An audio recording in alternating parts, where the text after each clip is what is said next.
For today's ulam, magluluto tayo ngayon ng chicken curry. Ayan, eto na.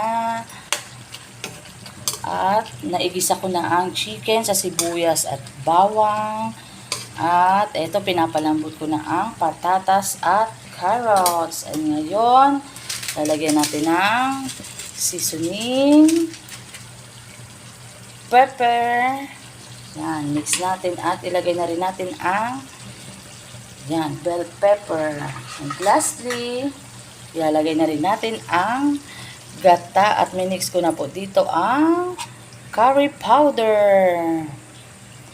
Yan, para yummy yummy. And then, mix all together. And mekos-mekos lang natin yan at pasarapin ang ating nilulutong chicken curry.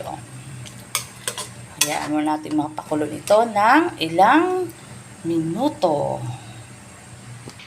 Okay, tingnan natin guys. Makalipas ang ilang minutong pagpapakulo. Ayan, ito na ang ating chicken curry. Ayan, o nagmamantika na siya sa gata. O, yummy, yummy. Let's taste it.